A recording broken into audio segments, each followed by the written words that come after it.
juste pour vous souhaiter donc au nom de la fédération, du conseil d'administration et de l'équipe salariée la bienvenue à cette soirée que nous attendons tous avec impatience. Juste peut-être vous redire que ce concours cuisine est la fin d'un processus, d'un certain nombre d'éléments qui ont eu lieu tout au long de l'année, puisque la fédération et les centres sociaux, le réseau des centres sociaux ont décidé de placer leur année 2019 sous le signe du développement durable et de l'alimentation. Un merci évidemment à nos partenaires institutionnels classiques, la métropole, la ville de Lyon, la CAF, et puis deux merci tout particuliers, parce qu'elles ne le feront pas, à Anne et Elodie qui se cachent. Alors l'idée du concours de cuisine vient du fait que dans les centres sociaux, la cuisine c'est un endroit central. On cuisine beaucoup, on mange souvent. Des mets très différents, de cultures très différentes, et c'est un vecteur, le repas, d'échange, de lien social. Le lié au développement durable et à l'intergénération, c'était tout naturel qu'on arrive à un concours de cuisine avec objectif de faire en sorte que des gens d'âge différents cuisinent ensemble et avec un cahier des charges éco-citoyen aussi important. Et c'est comme ça qu'on arrive à ce concours. Et puis pour qu'il soit prestigieux, on a la chance d'avoir comme président de jury Monsieur Marguin, qui est président des Toques Blanches, ce qui qualifie à nos yeux le travail qui sera fait dans toutes les équipes. Bonjour à tous, moi je vais être rapide parce qu'on a envie de déguster et de découvrir tout ce qui s'est fait. Donc on est impatient de voir le travail qui a été fait. Surtout, moi ce qui m'intéresse, c'est le travail des générations. Alors, ce qui m'a plu pour accepter cette présidence, c'est l'idée de rassembler, c'est de rassembler les gens. Donc, l'intergénérationnel, pour moi, c'est important. Je suis quelqu'un qui a toujours fait beaucoup pour les anciens. Donc, c'est important de fédérer les anciens, les moins jeunes, les jeunes, et de transmettre entre nous. Ça, c'est une chose, je pense, qui est très forte et que je pense qu'on doit retrouver dans une famille. Et avec ces plats qu'on veut qu'ils soient familiaux, qui représentent ses origines. Donc chaque famille, enfin plutôt chaque ville a son histoire du couscous, a ses traditions, a ses épices aussi. S'il n'y a pas une transmission, on ne pourra pas retrouver ça dans le plat. Donc c'est quelque chose qui doit être très très fort. C'est-à-dire que si la grand-mère elle n'a pas appris à sa fille ou à son fils comment on faisait, à un moment il y a une coupure et on n'aura plus cette transmission. C'est à la fin, regarde, ici. Là, regarde. C'est bon, c'est comme ça. Hop, hop. Oui, c'est ça. On a plusieurs cultures et du coup, on voulait surtout un plat familial et qui puisse répondre à tous les critères.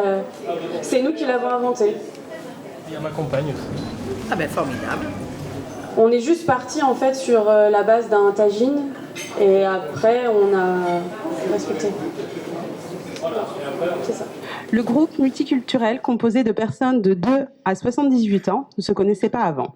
Ce fut un mois intense, rythmé par de multiples rencontres, ateliers cuisine, discussions, sorties découvertes, recherche de produits locaux.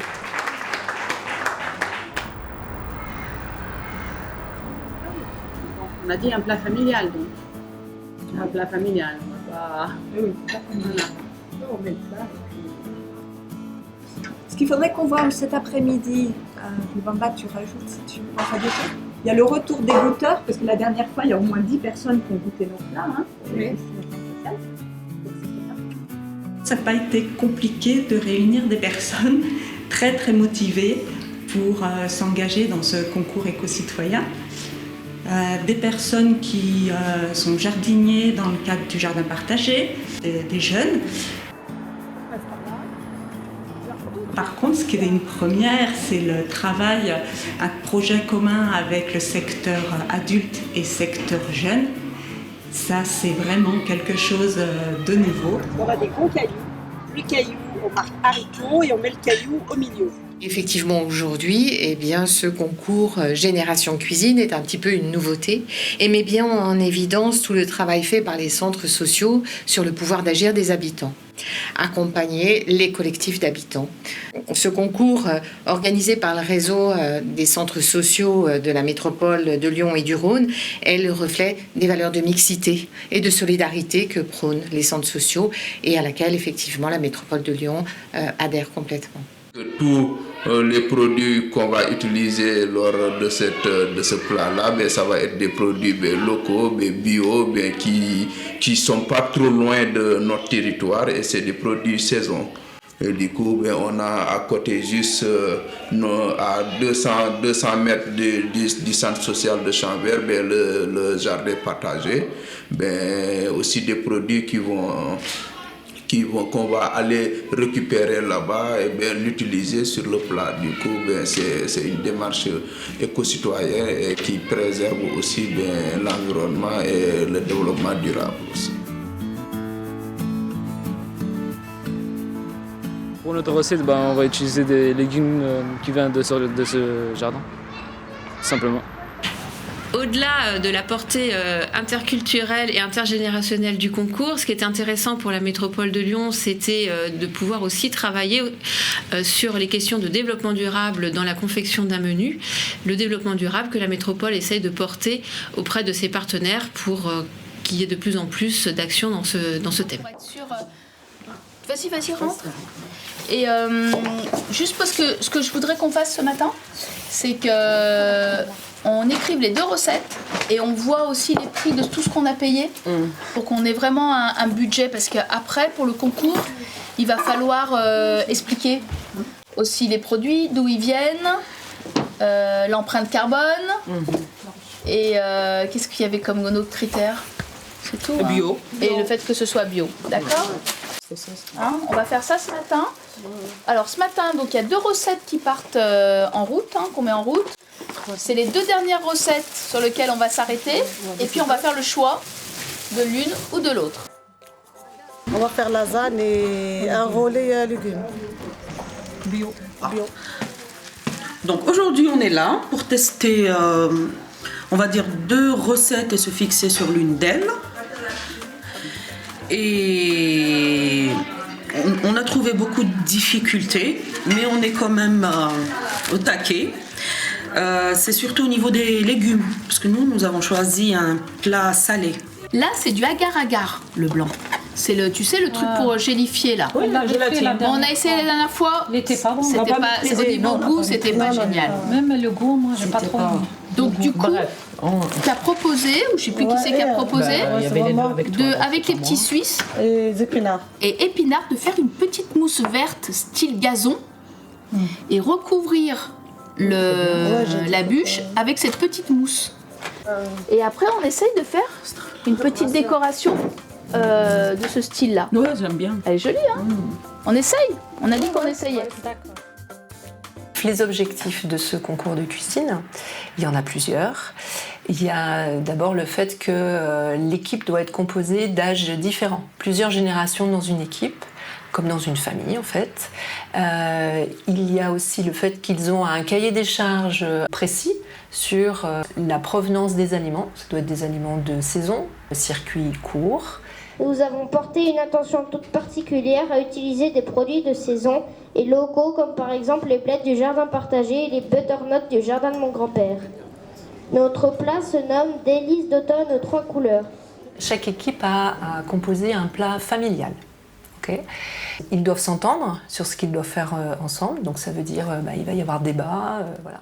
La majorité des personnes se sont rencontrées dans les ateliers cuisine et nous avons formé une famille dès notre première rencontre. Avec tout ce que cela comporte, le caractère, les habitudes, les choix alimentaires liés à la culture, les goûts, le rapport à l'argent, etc. Et ils doivent aussi aller rencontrer des producteurs locaux. Et donc tout ça fait le lien entre ce que l'on sème, ce que l'on plante et jusqu'au moment où l'on mange.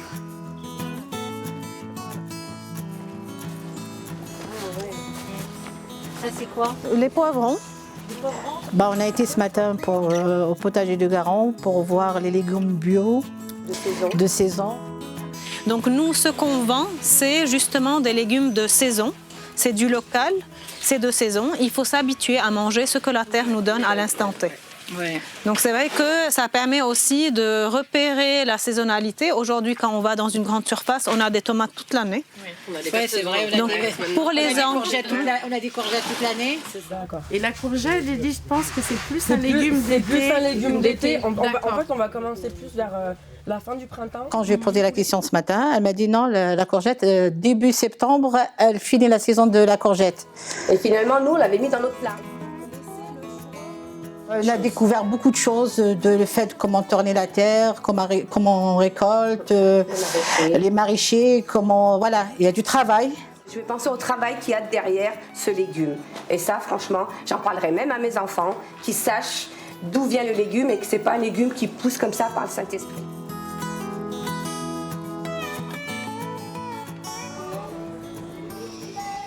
Alors, une fin d'apprendre, une idée en commune avec Christian Lavaux, mon associé et collaborateur et ami de 30 ans, où on aide des gens à rebondir par l'intermédiaire de la formation dans la restauration, aussi bien cuisine que service. Vous êtes une équipe là, hein? Oui. Là, alors vous êtes là. Posez là-dessus, Bonsoir. Donc vous êtes le... Vous êtes sucré ou salé, vous? Salé. Parfait. La Croix-Rousse. La Croix-Rousse. La Croix-Rousse. Le numéro 5. Ok? Parfait. Tirez-moi un numéro. Et vous êtes quel centre? Rieux. Le 2. Ça va, un peu stressé, mais ça va, ça ira. Dessine Dolto, le 4. Donc on ne sait pas exactement comment ça va se passer le jour J. Mais pour l'instant, ça va. Le 3, le 6, le 1. Il va y avoir un affichage en fonction de l'ordre que vous avez tiré. À partir de maintenant, vous savez qui rentre en cuisine à 18h. C'est le 1. Ok? À 18h, il rentre en cuisine, ça veut dire qu'à 18h30, il envoie. Le temps compte. Si vous envoyez à 18h40, c'est même pas la peine d'envoyer. Ok? Pourquoi? Parce que 8 minutes après vous, l'autre envoie. Le côté cuisine, on va, je pense, découvrir des cuisines un peu différentes. On va avoir des plats différents, des approches différentes, on va avoir de tout, donc c'est très intéressant. Le fait d'être là aussi, ça nous permet de prendre conscience que c'est vrai qu'il faut cuisiner avec les produits bio et les produits locaux. Voilà.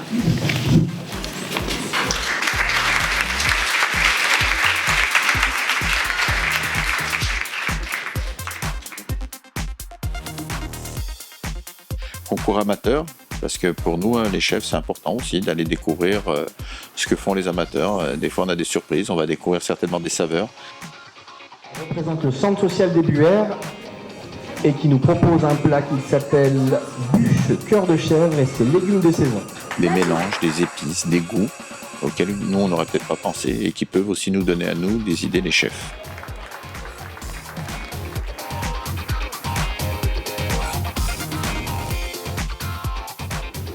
C'est magnifique. Vous savez regarder la télévision avec le bouche d'or, c'est pas possible. Parce qu'alors sur un plat et tout, mais c'est magnifique. Le plat nous a plu d'avance, parce que c'est vrai que c'est très beau ce que vous avez fait. Pourquoi l'idée de la bûche? L'idée était de donner envie aux enfants de manger des légumes. Donc on est parti. Donc c'était vraiment l'idée de madame pour donner envie à ses enfants. Et déjà, vous avez fait un très beau travail et franchement, félicitations, parce qu'on sent que il y a de la recherche, vous avez dû passer beaucoup de temps et ça fait envie. Bravo.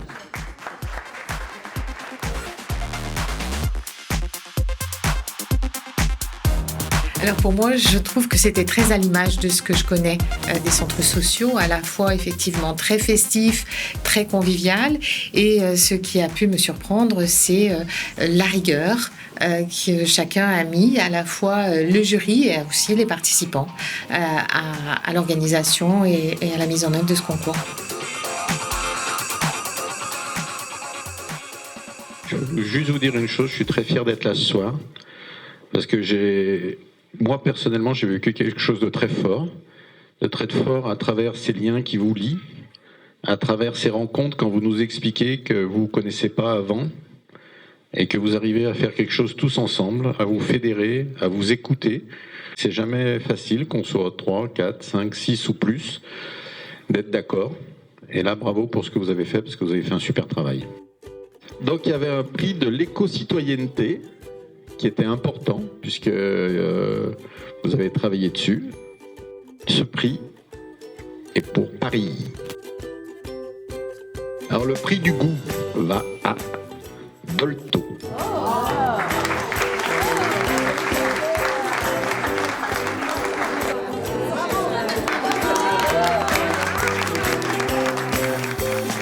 Alors le coup de cœur sucré attribué à l'Espace Berthaudière.